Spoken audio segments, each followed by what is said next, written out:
delivering food. The last delivery. The delivery job wasn't supposed to be scary. Just pick up food, drop it off, and move on. But this night felt different. It was late, almost midnight, when the order came in. A single burger and fries, simple enough. But the delivery address was out in the middle of nowhere, past the last gas station, down a winding dirt road surrounded by thick woods. My app glitched as I accepted the order, but the tip was huge. I drove for miles, my GPS growing more unreliable with each turn. No streetlights, no houses, just the faint glow of my headlights cutting through the trees. Finally a house appeared, an old sagging structure with peeling paint and one flickering porch light. I parked and grabbed the bag. The air was thick and damp, carrying the scent of wet leaves and something metallic. I knocked. The door opened just a crack. A pale hand reached out, fingers twitching slightly. A voice, hoarse and slow, rasped, "Come in, I have to get your tip." I didn't move. My gut screamed, "No. Nah, it's fine, sir. You can just—" The door swung open wider.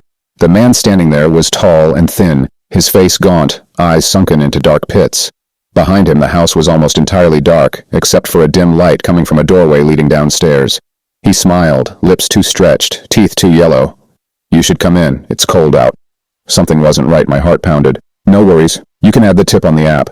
I set the food on the doorstep, then I saw it, movement in the basement, a shadow shifting unnaturally, a whisper, too many voices murmuring at once. My skin crawled. The man stepped forward, blocking the doorway. "At least let me pay you properly." I took a step back. "I gotta go." He reached for me. His grip was ice cold. I ripped my arm away and ran. I heard his breath hitch, like he was excited, and then footsteps thundering after me. I dove into my car, fumbling with my keys as something slammed against my window. His face was there, eyes wild, grinning. Then from the basement I heard the voices again, pleading, screaming. I didn't wait. I turned the key. The engine roared to life. Tires spun on the dirt. In my mirror he stood watching me, tilting his head. His grin never faded. As I sped away, my phone buzzed, a notification from the app. "Order canceled. Customer unavailable." I never looked back, and I never took another delivery that far into the woods again. The last pizza run. It was almost closing time, and I was ready to go home. The kitchen smelled like burnt cheese, and my boss, Mike, was being his usual pain-in-the-butt self. "One last order," he said, slapping the ticket onto the counter. "Small cheese pizza. You gotta take it." I groaned. "Come on, man, can't someone else—" "Nope. You're up. No tips, no complaints. Just deliver it and clock out." I sighed and grabbed the box. The address was weird, way out in the woods, past the last gas station, in a place that shouldn't have had houses. The drive was long, the road getting darker and more isolated with every mile. My GPS struggled, recalculating over and over until it finally just froze. I was on my own. Eventually the house appeared, abandoned-looking, with rotting wood and broken windows. The porch light flickered weakly. I checked the address 3 times. This was it. I stepped out of the car, the pizza box warm in my hands. The air was thick and heavy, carrying the scent of damp earth and something rotting. I knocked once. Silence. Twice. A creaking sound echoed from inside. Then the door slowly swung open. Nobody was there. "Hello?" I called, my voice shaking. "Pizza delivery?" A faint rustling sound came from the darkness inside. The air coming from the house was ice cold, way colder than it should have been on a summer night. I swallowed hard. Just drop it and go. I took a step forward to set the box down, but then— bang! The door slammed shut behind me. My breath hitched. I spun around, reaching for the knob, locked. Then from the hallway ahead I heard footsteps. Slow, deliberate, coming from the basement door. A voice whispered, dry and raspy from below, "You finally brought it." The basement door creaked open, revealing only darkness. A shape shifted down there, too tall, too thin, its limbs moving in jerky, unnatural ways. The air filled with the smell of something old, something hungry. The pizza box flew from my hands, yanked into the darkness by something unseen. I didn't wait. I rammed my shoulder against the front door over and over until it finally burst open. I ran. My car engine stalled twice before roaring to life. I didn't look back. I drove straight to work, shaking, my shirt soaked in sweat.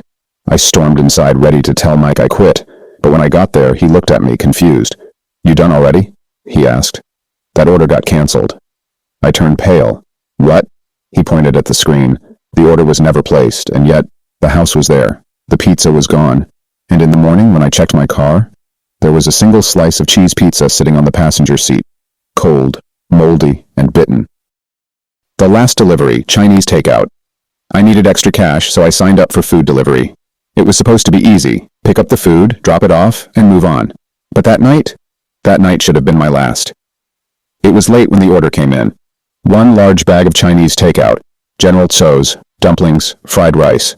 The pickup was normal, but the delivery address? It was way out in the middle of nowhere, down an unpaved road surrounded by dead trees. I hesitated, but extra cash was extra cash. When I finally found the house, it was clearly abandoned. The wood was rotting, windows were boarded up, and the porch light barely flickered. It looked like no one had lived there in years.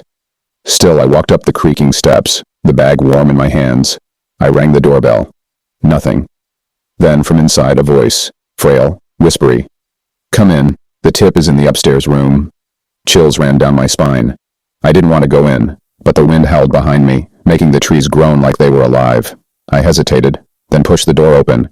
Inside, the air was thick, stale, filled with the scent of dust, mildew, and something else, something rotten. "Hello?" I called. No answer. The voice had come from upstairs. I took a few steps inside. The floorboards moaned under my weight. Shadows stretched unnaturally long from a single candle burning on a table near the staircase. The food bag felt heavier in my hands. Ma'am? I have your order." My voice wavered. Silence. Then, a slow creak from above.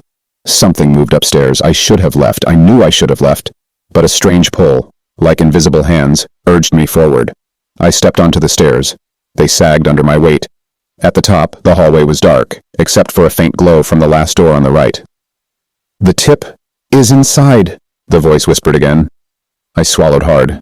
My legs shook as I moved closer. I reached the door, pushed it open. Inside was a small room. A rocking chair faced the window, its back turned to me. The candlelight flickered, casting shadows that shouldn't have moved. On a dusty nightstand sat a small, yellowed envelope. The tip? I took a shaky step forward, reached for it. The chair spun around, and sitting in it was a corpse. An ancient, decayed woman, her skin withered and dry, her mouth twisted into a horrible grin. Empty sockets stared at me. A bony hand shot out, grabbing my wrist. "You finally brought my food," she rasped. I screamed. I yanked free and ran. Down the stairs, through the front door. I didn't stop until I was in my car, my heart pounding so hard it felt like it would explode. I looked back at the house. The porch light was off. The door was closed, as if no one had been there at all. My phone buzzed. A notification from the delivery app. Order canceled. Customer unavailable. I stared at the house one last time before peeling out of there. And when I got home, the takeout bag was still in my back seat. But the dumplings, they were gone.